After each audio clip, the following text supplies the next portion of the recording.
धन्यवाद प्रणाम।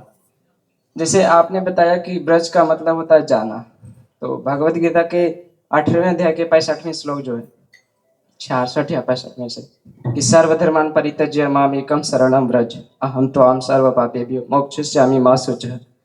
तो यहाँ प्रभुपाद जी ब्रज का मतलब बताते हैं आना, कि सभी धर्मों को त्याग कर मेरी शरण में आओ, मैं तुम्हें सारी पापों से उद्धार कर दूंगा, डरो मत।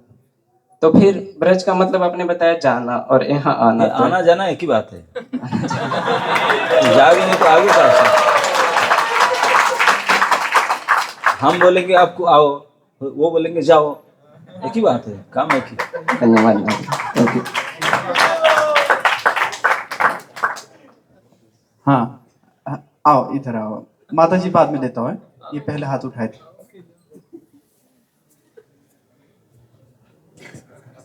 प्रभु जी, एक क्वेश्चन, मेरा मतलब कंसेप्ट ऐसा दीजिए।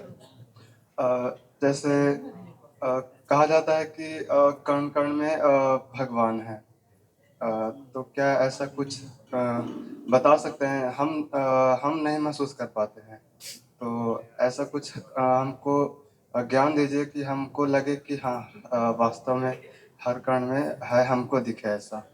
बाकी आप देखते होंगे, लेकिन अभी मेरा स्थिति ऐसा नहीं है। किसी का भी स्थिति नहीं है, वो देखने के लिए अब चश्मा लगाना पड़ेगा, है ना? आपका नंबर चश्मा लगाना पड़ेगा, तब दिखेगा, इसे थोड़ी दिखेगा, है ना?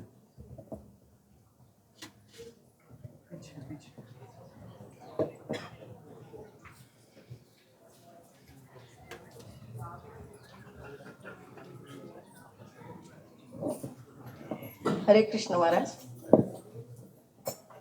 आवाज आता है? हाँ, तो मेरा प्रश्न ये था महाराज कि 1 महीने के लिए हम वृंदावन आते हैं, तो साधना तो बहुत करने की इच्छा है, लेकिन सेवा भी बहुत होती है। तो ऐसा होता है कि कहीं सेवा की इसमें साधना कम ना हो जाए, और साधना ज्यादा करते तो सेवा में कम पड़े, तो क्या करें? देखिए, सेवा तो करना, हम सेवक है, सेवा करने के लिए जो योग्यता वो साधना से प्राप्त होता है ना? नहीं, आप अगर साधना नहीं करेंगे, सेवा करेंगे तो अयोग्य सेवक है। योग्य सेवक होना चाहिए तो फिर योग्यता है साधना। ओके, तो इस हिसाब से कीजिए।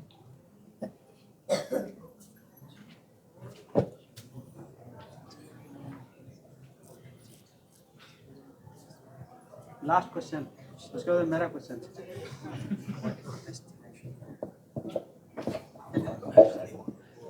धन्यवाद, प्रणाम महाराज जी। महाराज जी, जैसे आपने अभी बताया कि एक जीवन जो है हमारे को कृष्ण को देना चाहिए, तो हमारे अंदर जो भौतिक इच्छाएं हैं, हम भगवान से कनेक्ट होना चाहते हैं, और जो कुछ भी हमारे अंदर चल रहा होता है वो हम अपने सीनियर से शेयर भी कर देते हैं, और शेयर करने के बावजूद भी वो चीजें खत्म नहीं होता है। तो कैसे हम अपने आप को, मतलब जो हमारे अंदर चल रहा होता है, उससे छुटकारा पाएं और पूरी तरीके से भगवान में लगे? अच्छा प्रश्न है। सभी के अंदर चल ही रहा है, सब चाहते हैं छूटने के लिए, छूटता ही नहीं है कि नहीं? लेकिन अंदर जो चल रहा है वो पूरा हो जाएगा करके आशा है आपका? पता तो है नहीं। पता नहीं महाराज जी। अंदर ही चल रहा है, पूरा तो होता ही नहीं। तो इसलिए मृग मरीचिका की तरह उसके पीछे क्यों पड़ो, है ना? नहीं, दोनों तरफ चांस है। यहाँ तो भाई इतने सोचता हूँ कभी होता ही नहीं, लेकिन यहाँ करके देखूं फिर। यहाँ तो ज्यादा नहीं, यहाँ तो बोलते हैं जस्ट गिव वन लाइफ। कम से कम तो कुछ नहीं करना नहीं पड़ेगा, खिचड़ी तो गारंटी है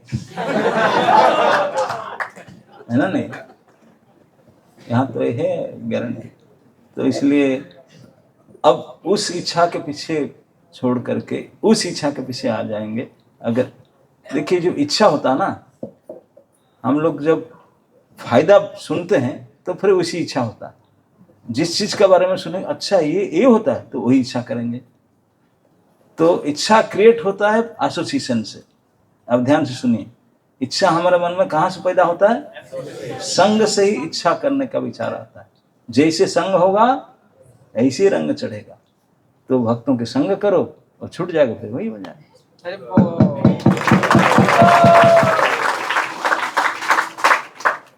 आई होप और किसी का प्रश्न नहीं होगा।